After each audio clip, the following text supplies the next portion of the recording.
Hello नमस्कार साथियों, आपका स्वागत है हमारे चैनल पे। तो साथियों, आज हम इस वीडियो में देखने वाले हैं दिल्ली पुलिस परीक्षा के जीके जीएस के काफ़ी महत्वपूर्ण सवाल। तो दोस्तों, जैसा कि आपका 14 और 15 और 16 17 तारीख को सवाल आ रहा है आपके पेपर में, तो दोस्तों जानते हैं आप हर शिफ्ट में एक दो सवाल रिपीट हो रहा है। जो फर्स्ट शिफ्ट में आ रहा है वो सेकेंड और थर्ड शिफ्ट में वही सवाल एक दो सवाल देखने को मिल सकता है। तो दोस्तों आज हम इस क्लास में उसी से रिलेटेड सारे सवाल कराने वाले, काफ़ी महत्वपूर्ण होने वाला है। तो दोस्तों इस क्लास का आप एक भी सवाल मत छोड़िए, क्योंकि आपका ही नुकसान होने वाला है। तो दोस्तों एक दो नंबर तीन नंबर तो इसी क्लास को देखने से मिल सकता है आपका पेपर जो अभी आने वाला है। तो दोस्तों उम्मीद है यह वीडियो आपको काफ़ी पसंद आने वाला है, तो शुरू से लेने तक जरूर बनी रहिएगा। तो चलिए बिना टाइम वेस्ट किए अपना पहला प्रश्न देखते हैं। देखिए प्रश्न पहला है, आज का हमारा प्रश्न पहला है, हिमालय की सबसे बाहरी श्रृंखला को कहा जाता है। तो दोस्तों हिमालय की सबसे बाहरी श्रृंखला को क्या कहा जाता है? शिवालिक कहा जाता है। क्या कहा जाता है दोस्तों? शिवालिक कहा जाता है। तो ऑप्शन डी क्या हो जाएगा? बिल्कुल सही जवाब हो जाएगा। तो चलिए प्रश्न नंबर दूसरे बढ़ते हैं। देखिए प्रश्न दूसरा बोल रहा है, भारतीय संविधान के अनुसार राज्यों के खाते से संबंधित भारत के नियंत्रक एवं महालेखा परीक्षा का प्रतिवेदन किसे सौंपा जाता है? तो दोस्तों जो भारतीय संविधान के अनुसार राज्यों के खाते से संबंधित भारत के नियंत्रक एवं महालेखा होते हैं, उनका प्रतिवेदन किसे सौंपा जाता है? तो ये सौंपा जाता है भारत के राज्यपाल जो होते हैं उन्हें सौंपा जाता है। तो ऑप्शन भी क्या हो जाएगा? बिल्कुल राइट ऑप्शन हो जाएगा। तो चलिए प्रश्न नंबर तीसरा देखते हैं। प्रश्न तीसरा दिया है, राज्य का राज्यपाल किसके द्वारा नियुक्त किया जाता है? तो दोस्तों जो राज्य का राज्यपाल होता है वो किसके द्वारा नियुक्त किया जाता है? ये आपके किया जाता है भारत के राष्ट्रपति द्वारा किया जाता है। तो ऑप्शन सी क्या हो जाएगा? बिल्कुल राइट ऑप्शन हो जाएगा। तो चलिए प्रश्न नंबर 4 देखते हैं। प्रश्न 4 दिया है, जब क्रिप्स मिशन भारत आया तो निम्नलिखित में से कौन भारत का वायसराय था? तो जब क्रिप्स मिशन भारत आया तो निम्नलिखित में से उसमें भारत का वायसराय कौन थे? तो उस समय दोस्तों थे वो लॉर्ड लिनलिथगो थे। दो ऑप्शन भी क्या है? बिल्कुल राइट ऑप्शन है। तो चलिए प्रश्न नंबर 5 पे बढ़ते हैं। प्रश्न 5 दिया है, औरंगजेब द्वारा किस सिख गुरु को फांसी की सजा दी गई? तो दोस्तों औरंगजेब द्वारा किस सिख गुरु को फांसी की सजा दी गई? तो ये दी गई थी गुरु तेग बहादुर को। ऑप्शन सी गुरु तेग बहादुर बिल्कुल राइट ऑप्शन है। तो प्रश्न नंबर 6 देखते हैं। प्रश्न 6 दिया है, निम्नलिखित शास्त्रीय नर्तकों में से कौन उड़ीसा के पहले ऐसे नर्तक थे जिसे पद्म विभूषण से सम्मानित किया गया था?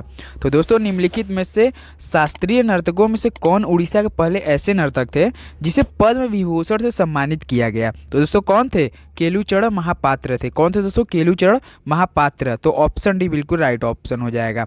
तो प्रश्न नंबर 7 पे बढ़ते हैं। प्रश्न 7 दिया है, भारत केसरी पुरस्कार किस खेल के लिए दिया जाता है? तो दोस्तों भारत केसरी पुरस्कार किस खेल के लिए दिया जाता है? ये दिया जाता है कुश्ती के लिए। तो ऑप्शन भी बिल्कुल राइट ऑप्शन है। तो चलिए प्रश्न नंबर 8 पर बढ़ते हैं। प्रश्न 8 दिया, भरतनाट्यम का संगीत दक्षिणी भारत के संबंधित है। तो दोस्तों भरतनाट्यम का संगीत दक्षिणी भारत से संबंधित है। तो दोस्तों किससे संबंधित है? कर्नाटक प्रणाली से संबंधित है। तो ऑप्शन भी बिल्कुल राइट ऑप्शन हो जाएगा। तो चलिए प्रश्न नंबर 9 देखते हैं। प्रश्न 9 दिया है, किसने भारत की पहली स्वदेशी फिल्म राजा हरिश्चंद्र का निर्माण किया? तो दोस्तों किसने भारत की पहली स्वदेशी फिल्म राजा हरिश्चंद्र का निर्माण किया? तो ये किया था दादा साहेब फाल्के द्वारा। तो ऑप्शन सी बिल्कुल राइट ऑप्शन हो जाएगा। तो प्रश्न नंबर 10 पे बढ़ते हैं। प्रश्न 10 दिया, उच्च न्यायालय के कुछ रीट जारी करने की शक्ति भारतीय संविधान के किस अनुच्छेद के तहत शामिल की गई है? तो दोस्तों उच्च न्यायालय की कुछ रीट जारी करने की शक्ति भारतीय संविधान किस अनुच्छेद के तहत शामिल की गई? एक किया गया अनुच्छेद 226 226। तो ऑप्शन भी बिल्कुल राइट ऑप्शन है। तो प्रश्न नंबर 11 देखते हैं। प्रश्न 11 दिया है, तमाशा कहाँ का सामाजिक क्षेत्रीय लोक मंच है? तो दोस्तों तमाशा कहाँ का सामाजिक क्षेत्रीय लोक मंच है? तो यह है आपका महाराष्ट्र का। कहाँ है दोस्तों? महाराष्ट्र का। तो ऑप्शन डी बिल्कुल राइट ऑप्शन हो जाएगा। तो प्रश्न नंबर 12 देखते हैं। प्रश्न 12 दिया, त्रिपुरा की राजधानी है। तो दोस्तों त्रिपुरा की राजधानी क्या होती है? तो अगरतला होती है। तो ऑप्शन भी बिल्कुल राइट ऑप्शन है।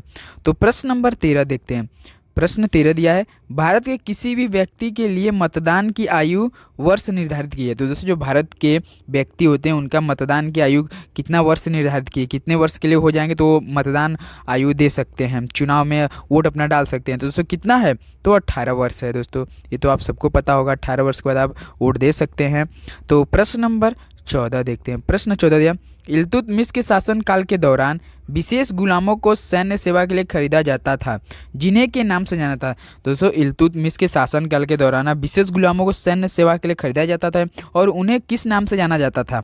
तो उन्हें जाना था बंदगान। किन नाम से जाना था? बंदगान। तो ऑप्शन भी बिल्कुल राइट ऑप्शन हो जाएगा। तो प्रश्न नंबर 15 देखते हैं।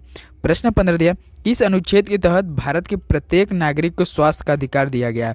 तो दोस्तों किस अनुच्छेद के तहत भारत के प्रत्येक नागरिक को स्वास्थ्य का अधिकार दिया गया है? तो ये दिया गया अनुच्छेद 21। तो ऑप्शन डी बिल्कुल राइट ऑप्शन है। तो दोस्तों देख रहे हैं हम इस क्लास में अनुच्छेद के तहत हम कई सारे सवाल, क्योंकि दोस्तों हर एग्जाम जो आपका हर शिफ्ट का पेपर हो रहा है, इस जो 14 और 15 तारीख को हुआ था, उस शिफ्ट में 3-3, 4-4 सवाल अनुच्छेद से आ रहा है।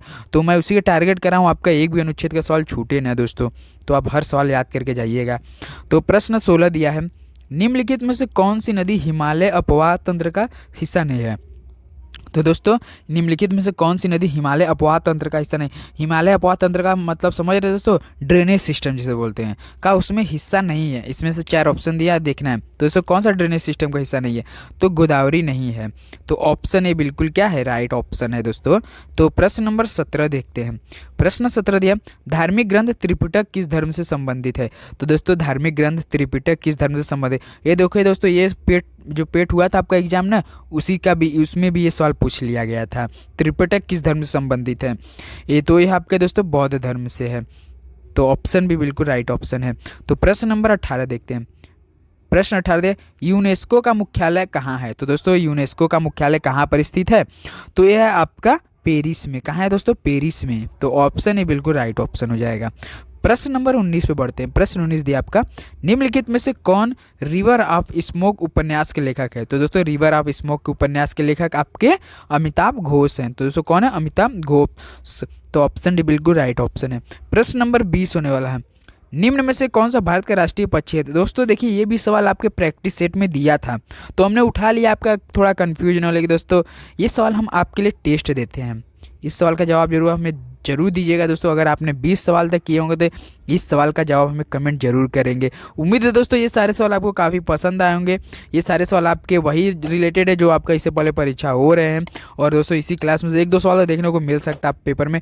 तो दोस्तों चैनल पर नए तो प्लीज़ एक बार अपने चैनल को लाइक और सब्सक्राइब जरूर कीजिए। जब भी इससे पहले अपलोड करेंगे वीडियो आपके पास तुरंत नोटिफिकेशन जाएगा।